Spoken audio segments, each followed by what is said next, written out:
Imaginez un monde où certains mots français n'existent pas. Ce matin, vous lisez un article bizarre sans pouvoir le qualifier de surréaliste. Ce midi, vous vous enfilez un énorme burger, mais impossible de le qualifier de gargantuesque. Et cet été, votre playlist Top 50 s'intitulerait Top 50 des saucissons, au lieu des tubes de l'été. Oui, saucisson, comme le saucisson sec que tu prends à l'apéro. Avouez que ça serait franchement étrange. Alors pas de panique, ceci n'est qu'une fiction linguistique.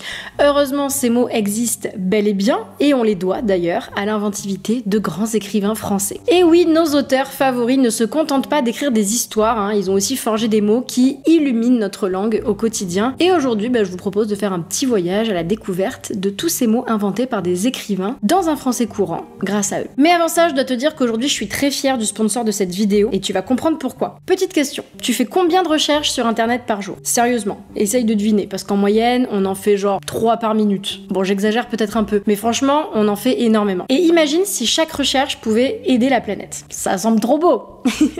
Et bien c'est exactement ce que fait Ecosia.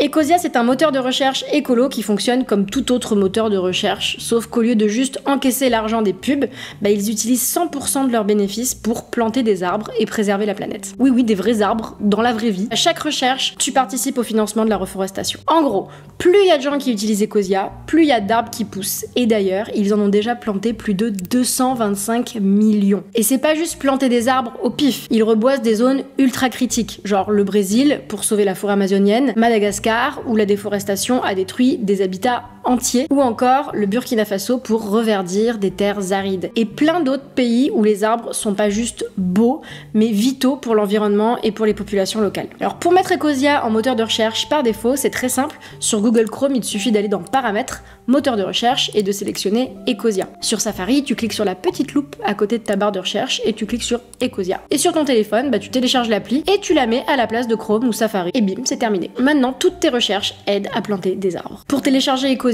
il te suffit de cliquer sur le lien en description. Merci du fond du cœur Ecosia de contribuer à rendre le monde un peu moins éclaté, et merci aussi de sponsoriser cette vidéo bien sûr. Commençons par un véritable champion de l'invention linguistique, un certain moine du XVIe siècle, amateur de bonne chère et de bon vin, évidemment François Rabelais. Ce cher Rabelais a littéralement gavé la langue, on parle même de la langue de Rabelais d'ailleurs, c'est dire. Par exemple déjà, c'est lui qui nous a offert les adjectifs gargantuesque et pantagruélique, puisque ces mots viennent de ces deux géants à l'appétit prodigieux, Gargantua et Pantagruel, héros de ses romans. Aujourd'hui, on utilise les deux pour décrire un repas ou un appétit démesuré, le genre de festin XXL où on ressort en roulant par terre. Et ce n'est pas tout, Rabelais aimait aussi jouer sur les contrastes. En face de ces goinfres légendaires, devinez qui a introduit en français le mot frugal?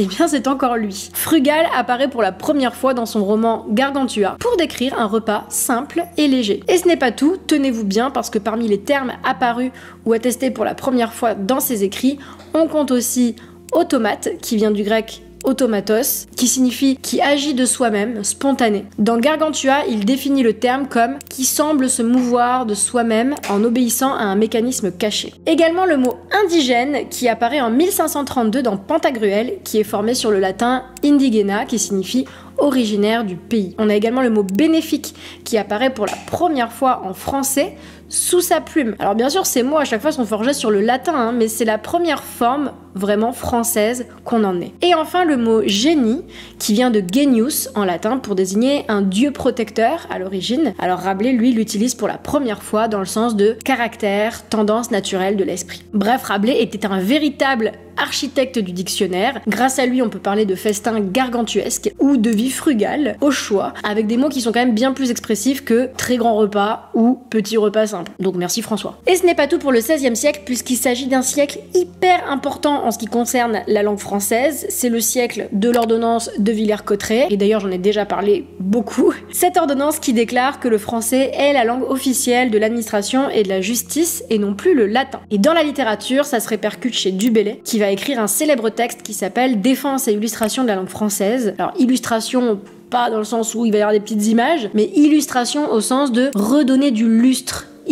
lustration, donc redonner de l'éclat. L'objectif, c'est de redorer la langue française, de la rendre plus noble, et pour ça, on va piquer des mots au latin et au grec, et on va inventer des néologismes. Et les poètes de la Pléiade vont s'en donner à cœur joie en s'inspirant du latin et du grec, et en inventant des nouveaux mots. Ronsard écrit d'ailleurs « Davantage je te veux bien encourager de prendre la sage hardiesse d'inventer des vocables nouveaux, pourvu qu'ils soient moulés et façonnés sur un patron déjà reçu du peuple. » Donc faut pas que ça sorte de nulle part non plus, quoi. Faut que le mot, il ait quand même déjà une certaine puissance évocatoire à l'oreille des Français. Il faut que son sens puisse être assez immédiat, assez intuitif. Et lui-même va en inventer pas mal. Alors il va surtout forger des adjectifs à partir de substantifs, comme automnal, corporal, viergeal, célestiel, buissonnier, donc des mots très beaux, très poétiques, ou à l'inverse des substantifs qui sont issus d'adjectifs comme par exemple brutiveté ou encore insatiableté. Alors on le voit, la plupart de ces mots n'ont pas survécu. Ils étaient utilisés en poésie, donc faut davantage les voir comme des propositions artistiques. Faisons maintenant un saut dans le temps, direction le XXe siècle. Imaginez Paris dans les années 1950, les caves de Saint-Germain-des-Prés, le jazz, le swing. Au milieu de cette effervescence, il y a un écrivain musicien un peu déjanté qui s'appelle Boris Vian, qui s'apprête à révolutionner le langage de la chanson, puisqu'avant lui, figurez-vous qu'en argot, une chanson à grand succès s'appelait un saucisson. Véridique. Alors c'est pas très glamour pour parler de votre hit préféré. Boris Vian trouvait ce terme atroce, comment ne pas le comprendre, et il a décidé de le remplacer par tube. Alors pourquoi tube? D'après Vian, ces rengaines populaires étaient creuses et rondes comme des tubes, ou peut-être est-ce que c'était simplement une allusion au cylindre des vieux phonographes? Mystère. Quoi qu'il en soit, en 1955, alors qu'il est directeur artistique chez Philips, Vian lance ce nouveau mot dans le monde de la musique. Et là, bim, succès immédiat, tout le monde adopte le tube pour parler d'une chanson qui cartonne. Alors merci Boris Vian pour cette proposition qui a pris, pour le coup. Là ça a pris, et on est content que ça ait pris. Un peu avant Boris Vian, un autre écrivain a inventé un mot qui allait faire boule de neige dans le monde de l'art et de la littérature. Retour en 1917. C'est pas très chronologique mon histoire. I know. Guillaume Apollinaire, poète avant-gardiste génial, assiste à un spectacle de ballet très expérimental qui s'appelle Parade, mis en scène par Jean Cocteau. Pour décrire cette œuvre étrange, Apollinaire cherche un terme nouveau. Il écrit alors dans le programme que ce ballet est du surréalisme. Et voilà comment est né le mot surréalisme. À l'époque, personne ne l'avait encore utilisé. Alors Apollinaire l'emploie aussi pour qualifier sa propre pièce, Les Mamelles de Tirésias, qu'il appelle un drame surréaliste. Par surréalisme, il entendait au-delà du réalisme. Un art qui laisse la part belle au rêve, à l'absurde, à l'imaginaire, plus qu'à la raison. Ce mot tout neuf a tellement plu qu'il a été repris quelques années plus tard par André Breton pour baptiser tout un mouvement artistique. Et depuis, surréalisme et surréaliste font partie du vocabulaire courant. On les utilise bien sûr dans le domaine artistique, mais aussi pour dire cette situation est complètement surréaliste quand quelque chose nous semble complètement absurde ou décalé. Et sans Apollinaire, on dirait peut-être juste c'est bizarre ou c'est irréel, ce qui est bien moins stylé. On pourrait aussi dire que c'est bizarroïde, et dans ce cas, on utiliserait encore un mot qui a été inventé par un écrivain, puisque c'est Marcel Proust qui utilise ce mot pour la première fois en 1922 dans Sodome et Gomorrhe. Outre ça, les écrivains ont également souvent forgé des concepts. Je pense bien sûr à la négritude d'Aimé Césaire ou au touche-à-touisme de Cocteau. Ou aussi des expressions. Dire que quelque chose réduit comme peau de chagrin, c'est une référence au roman de Balzac, La peau de chagrin. La Gavroche, cette célèbre casquette, est inspirée d'un personnage des Misérables de Victor Hugo, qui s'appelle Gavroche. Et même s'ils n'en sont pas toujours les inventeurs, les auteurs sont souvent les diffuseurs de nouveaux mots. Ils vont populariser des mots rares en les faisant sortir de l'ombre. C'est le cas de Rimbaud qui a mis en lumière le mot abracadabrantesque dans Le Cœur supplicié, par exemple. Le mot existait déjà, mais on l'entendait très peu. Grâce à ce poème, le mot est un petit peu revenu en force. Hervé Bazin, lui aussi, remet au goût du jour le mot matrimoine en 1967, puisque c'est le titre d'un de ses romans, qui s'appelle littéralement Le Matrimoine. Et le terme était plus très populaire à ce moment-là, donc merci Hervé Bazin. Ils ne sont donc pas les derniers pour redonner des petits coups de fouet à des mots qui ne sont plus trop dans l'usage, mais aussi pour diffuser des mots et des concepts à grande échelle. Revenons un peu au siècle des Lumières. Je pense évidemment à Denis Diderot et d'Alembert. Alors Diderot, lui, il a pas pondu un mot précis qu'on utilise tous les 4 matins, mais il a fait quelque chose d'énorme pour la langue, l'encyclopédie. Diderot dirige l'encyclopédie et en faisant cela, il contribue à fixer et à diffuser des milliers de termes scientifiques, techniques, artistiques. C'était en quelque sorte le Wikipédia avant l'heure, quoi, sans le Wi-Fi. Alors autant dire que Diderot et ses compères encyclopédistes ont été des influenceurs linguistiques de leur époque, en normalisant le vocabulaire de nombreux domaines. Par exemple, des mots comme biologie, atome ou industrie ont gagné leur place et leur définition précise grâce à des ouvrages comme l'encyclopédie. Alors ce ne sont pas des néologismes marrants qui ont été inventés un peu comme ça sur un coup de tête à la Boris Vian, mais ce sont des termes très importants et la nécessité de les vulgariser et de les diffuser était vraiment de la plus haute importance, notamment dans ce siècle pré-révolutionnaire.